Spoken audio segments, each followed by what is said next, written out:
user research has been around for a long time, Right. and it came in many different with different names. Sometimes it would be called human factors research, sometimes usability engineering, et cetera, et cetera, et cetera. Mhm. HCI. So you would go into a large organization, and they had people in different silos and different departments doing different types of research. And it was really frustrating when you had the consultant's outsider's perspective, because you knew there was stuff to be learned. In fact, Mhm. stuff they had already researched, stuff that they already paid researchers to do and hired people to do. They had teams doing research, and yet you couldn't get your hands on it. Mhm. It wasn't in the same place.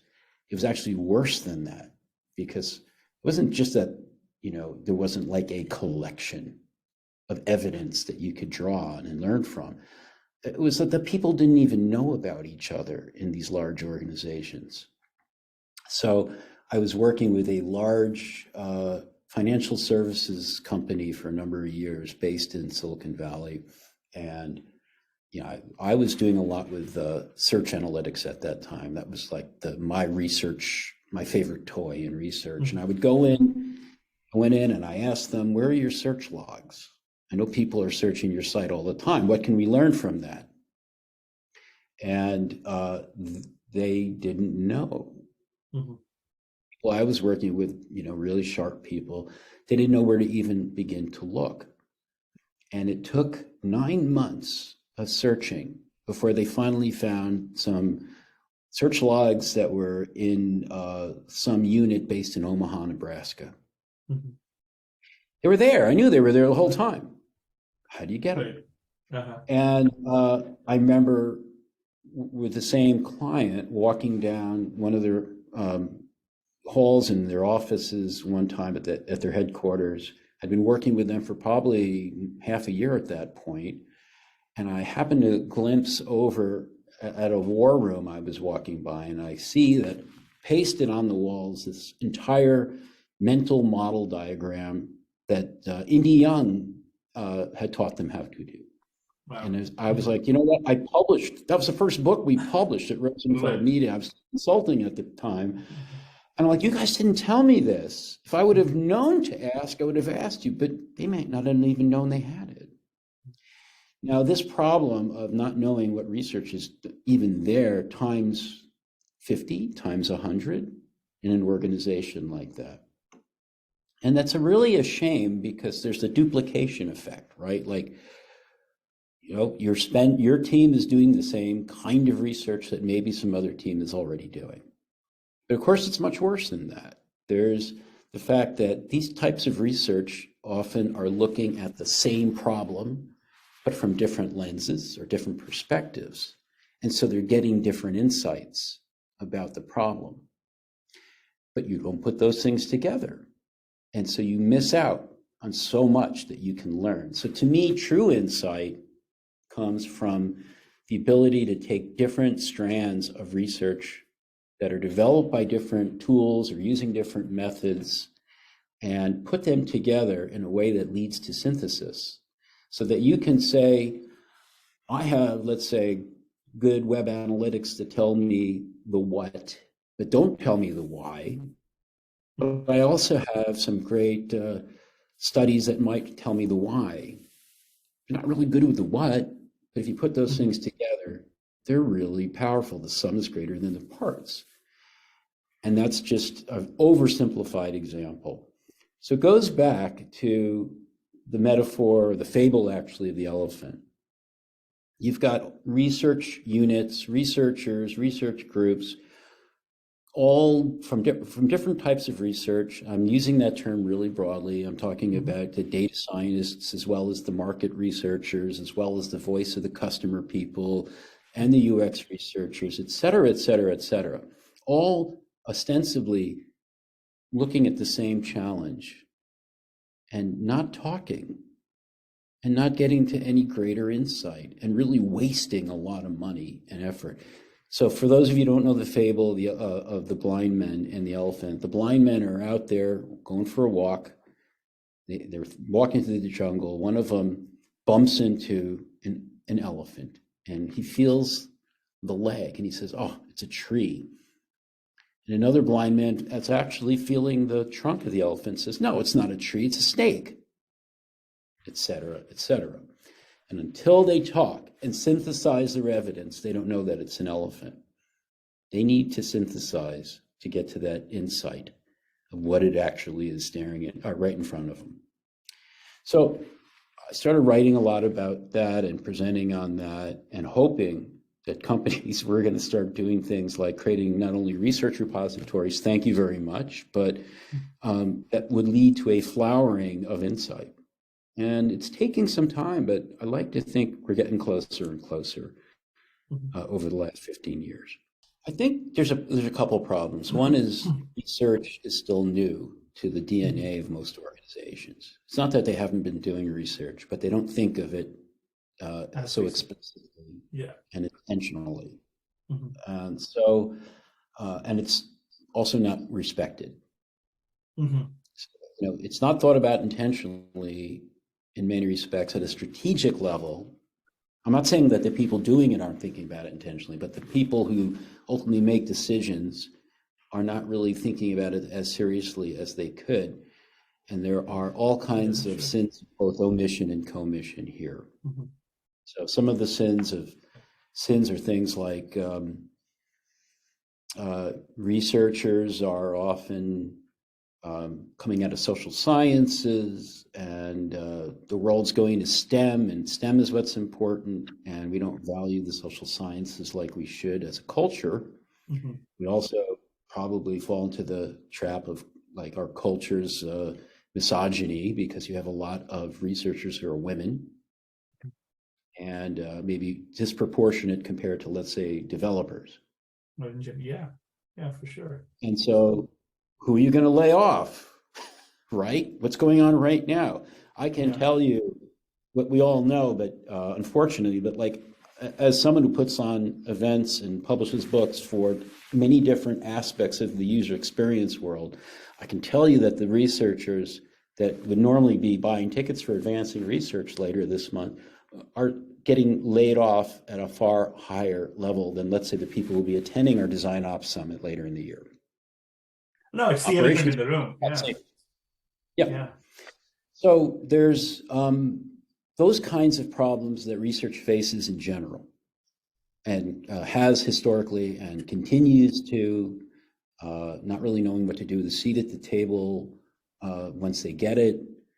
We can certainly talk about that some more.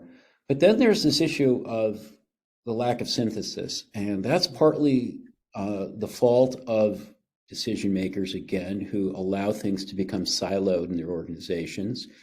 And in many cases, in large organizations that are the product of mergers and acquisitions, we all know how poor a job those organizations do at any kind of integration of their acquisitions. It's hard, but they don't really it's like, we're always happy to do a big project, but we're never happy to do maintenance. And it's like, we're happy to buy the company. We're not happy to do the maintenance work of doing the integration. But a lot of the fault is on is in the laps of people who are doing research, because we tend to get siloed or allow ourselves to get siloed, and we don't do the homework that is going to lead to better synthesis. And by that, I mean going out and finding and meeting the people in your organization who are doing some form of research that's different than what you're doing. So if you are doing very qualitative research, do you know the data scientists well in your organization? Are you going out and meeting them? Are you having lunch with them? Are you setting up brown bag series with them so you can learn together? These are things that don't cost much in terms of money or time, but pay huge, huge dividends down the road. And if you can't have, you can't have that conversation that leads to synthesis if you don't know who to talk to and haven't established a rapport with them. What do you say to people, who are worried about, hey, what if I teach a team how to do research and then the team becomes self-sufficient and they don't need me anymore, and that's what's causing the layoffs that have impacted research team a little more disproportionately than other teams, other product development teams. I don't think that's the reason they're getting laid off. I think the reason they're getting laid off is there's just a lack of understanding of the value of research, combined with the fact that companies have short-term goals and that research is a long-term proposition. I think that's the reason. Now, if someone is made themselves redundant by teaching a team how to become better researchers, if that's true, I don't know how often that happens, but if it does happen, I guess I'd say congratulations. You're not a researcher anymore. You're a research coach, a research mentor, a teacher, a senior researcher. And now maybe what you should be doing is going to the next organization and saying, hey, I'm here to make your team successful doing research. Bring me in, and you're not bringing in one person, you're actually making 10 people really good. And that's a real value to many organizations. So maybe we shouldn't be expecting our whole careers to be hands-on researchers. Maybe that's not practical. Maybe that's not what were we promised that? Is that why we went to grad school? They said, you will be a researcher doing actual research hands-on for the rest of your life. I don't think that's what they're saying. And if they are, then, go back and ask for your money back. But we are not guaranteed that research is going to be a career that's frozen in time, nor should we want that. Maybe some people want to just show up every day and do the same thing. I don't think that's why we get into research in the first place. I think we do it because the world is interesting to us, and there's always a new challenge. I do think there's a lot of really good benefits for democratization of research. It is like more becoming not just a role, but an attribute of many roles. And yet at the same time, like you're seeing a lot of, in certain respects, more value placed on professional research, because it's the commodification of everything we do. Design is going to be commodified sooner than research, especially with some of the AI tools coming out. So yeah, I think there's so much going on at the same time. Again, there's the commodification going on, and everyone freaking out, understandably, about getting laid off. And yet research is becoming more and more important at the same time. And you can look down the road and say, wow, in 5 years, maybe this thing that you've noticed of design teams being led by researchers isn't going to be just a sort of interesting new trend, but maybe it's going to start becoming the rule. Well, what does this suggest? Resilience, patience, taking a long-term perspective. As horrible as it may feel at the moment, the long-term prognosis is great. Besides manager, is there a room for another role, a new role that helps orchestrate the tricky area between product, tech, and design? We have Scrum coaches. I think we need someone to coming in to form the UX and humanistic research side of the house. What could and should it be called? It's a naming problem here, Lou. Yeah. I think it should be called leadership, honestly. Lou, it's a great question, Right. but that's what leaders are supposed to do. Yeah. They are supposed to orchestrate. They are supposed to work on tricky areas.